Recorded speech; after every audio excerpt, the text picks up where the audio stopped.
But nobody's sitting on. They're continuing to fight, making sure they get the biggest buffer they can. But it might get a little bit cagey towards the back end. Rui Oliveira might start sitting on. Teeg Hart having a little bit of a conversation there with Felix Grosshartner, maybe saying, let's just ride till a kilometre to go, make the most of what we've earned. But you'll see riders now just backing off the effort, shorter turns on the front as they ready themselves for what's to come, being minded not to miss any long-range moves and also steeling themselves for the sprint as well. But it's a quite evenly balanced. But I think the fastest rider here is Oliveira, but it's been a tough day and they've been riding hard on the front, so not as if he's had an armchair ride to the finish and can launch a sprint, but we know he's a massively talented lead-out rider. But Grosshartner there, looking good. Definitely their man for the general classification now. Oliveira probably will struggle on stage 5, on stage 4 of this race. But he's going to be thinking about trying to get this stage win now, and I think it might be Grosshartner that does most of the riding. Polti Visibolta chasing behind, 2.5 kilometres remaining, and for much of the runner, and certainly the final 600 metres, it's something that will be familiar to the riders. Not too complicated, not too much in the way of twists and turns. We do have a roundabout just before that railway crossing, neither of which the riders have seen at this point. Having said that, though, the terrain in this part of Slovenia is fairly benign in terms of street furniture.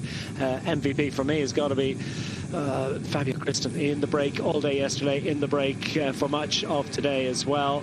Grabbed back by that relatively large front group, and he's been thereabouts and able to race across to that attacking group led by his teammate Stuart Bax. Has put himself into prime position, not just to retain and to take the lead. He's the virtual race leader on the road.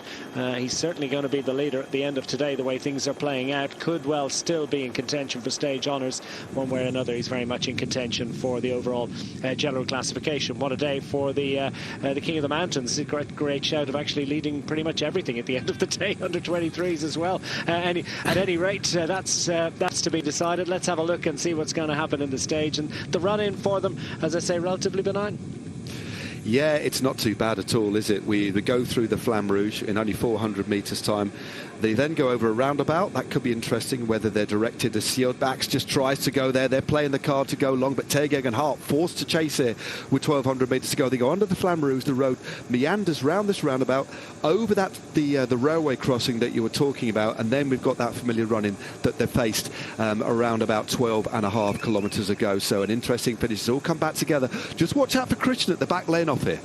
Here comes Hallen Johansson up the outside as well. Has thoughts of trying to put himself into prime position. Teeg Hart's feeling a little bit vulnerable. Stuart Bax is going to continue to lead it out and keep it honest all the way to the line, as Teeg Hart does a nice job of putting Grosshartner into position. He's going to take up position behind Rui Oliveira, and there's Hallen Johansson behind. And here you come with this maybe little sneak attack. Is there going to be a little late raid from Fabio Christen, who takes up position behind Rui Oliveira, and there's Hallen Johansson. A little bit of elbows and shoulders getting involved. Omerzel has been almost anonymous in here. It probably means he's going to win. We'll see what the Bahrain victorious rider can do. Stuart Bax continues to lead them, and he's going to lead it out all the way to the finish line. Just behind him, Felix Grosshartner is going to sort something out for Rui Oliveira. Trying to get on the pedals early. Here's Fabio Christen. Fabio Christen is going to start the sprint. Anders Hallen Johansson coming with a run, but he's checked his run because Rui Oliveira is in the better and prime position, and coming up and around him, Rui Oliveira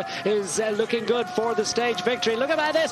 Fabio Christen still in it all the way to the line, and he's had to give it up because the stage victory is taken by Rui Oliveira ahead of Anders Hallen Johansson. But up until the final 25 metres, it looked as if Fabio Christen might be able to take it, but it's joy on band for the UAE Team Emirates squad and for Rui Oliveira, the Portuguese rider, who's taken a stage victory on the day. And Teeg Hart have to congratulate his fellow breakaway riders as we arrive, and at least we await the arrival of the main peloton behind. But well, look at what that means to Rui Oliveira, a man who does so much lead-out work for others. His career is dedicated on the road to the hopes and dreams and aspirations of other riders, and now he's had a chance to taste the glory as we welcome in the peloton behind. Much to celebrate for the Q36.5 squad today, and they also are going to have 8th on the stage.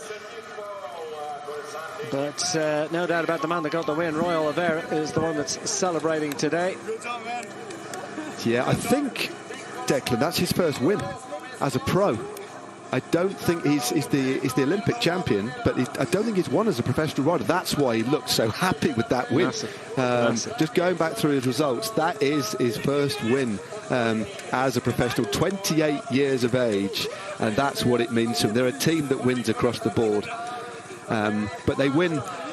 Every single rider gets an opportunity. He took it, well, it was close, but that's why he looks pretty emotional. His first pro win at the ripe old age of 28 years of age. Absolutely superb. There's a little bit of a protest from Christian, but